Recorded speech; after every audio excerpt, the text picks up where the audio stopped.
Yeah, it's like that. Open the range. Shoot now. Move. Come here, bro.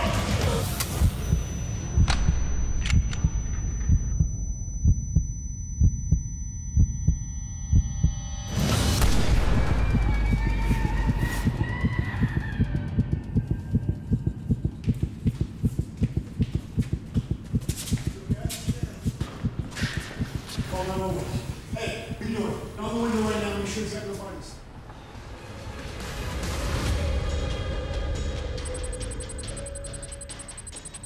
All right, give me a little clap. Hey! Okay, stand by. And action! Do not turn it off.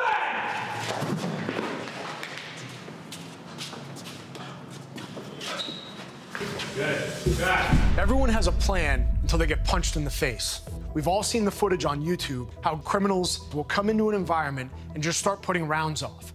You need to understand to get as close to the threat dynamic as you possibly can. When it comes to one-handed pistol manipulation, our goal is to get that gun back up online. Figure it out and fix the problem. When it comes to one-handed manipulation, there's three things to think about: immediate action, mechanical and body awareness, and adaptability. Action! Cut!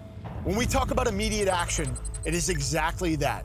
It's instantaneously triggering yourself to get that gun back up in the fight. If I push this gun out and get a click right now, my immediate action needs to be tap, rack, and immediately get the gun back in the fight. There can't be any downtime in between that sequence. The second I know something's wrong, it's up to me to immediately fix it and get it back in the fight. Again, training's gonna help you guys with that. If my right arm goes down in an environment where I'm at a convenience store, I'm at another location where I didn't expect that to happen, I need to be able to think about problem solving. And that's one of the things about immediate action is what are you gonna do right away to get yourself back in the fight? Second thing is mechanical and body awareness. Mechanical and body awareness is something that Brazilian Jiu-Jitsu guys and guys that do martial arts understand really well. It's a chess match with their body. You can close your eyes, put on a blindfold, and know exactly where you are. Doing that with the firearm is just as important. Understanding where the threat is, understanding where the unknowns are, and where the innocent bystanders are is essential in making sure that shot placement and target ID are done right. So when you're talking about one-handed manipulation, I need to know where this gun is in space and where my body is in space at all times. I want that muzzle pointed towards the threat as much as possible. That mechanical awareness and training that is going to help me understand how to deploy that in that environment. The third thing is adaptability. We have to be able to adapt in our environment regardless of what it's giving us. I have to be adaptable. This is my main weapon system. Next is my body, and next is what I put in my hand as an extension. Get comfortable being uncomfortable. No matter what you do in training, you need to try to push the dynamics of what you're used to doing, and that's gonna cause you to be able to problem solve. I can tap rack this thing right on the bed of the truck. At the end of the day, I can do that on a rock, I can do it on anything that my environment is giving me.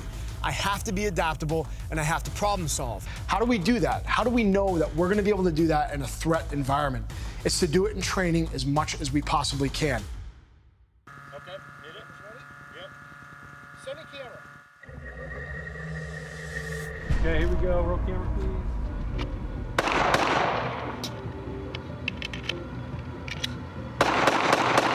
Cut. When engaging with one hand, I keep my arm at a 45-degree or natural cant.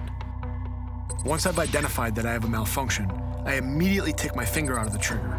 Once I get close to my body or the surface that I'm seating the magazine on, I'm being extremely careful to avoid sweeping myself or anyone else in the environment. Once the magazine is seated, I then need to find a surface to rack the slide on. The type of sights you have on your gun will be a critical factor in ensuring you can get a solid grip on your clothing. As I rack the slide on a surface, the goal is to eject a bad round or re-rack the gun so it can cycle a new round in or get the gun back into battery. Once I've successfully racked the gun, my objective is to now get the gun online as quick as possible while maintaining high muzzle awareness. As I get the gun back in my line of sight, I'm maintaining situational awareness in my environment and whether I'll engage or not, depending on the scenario.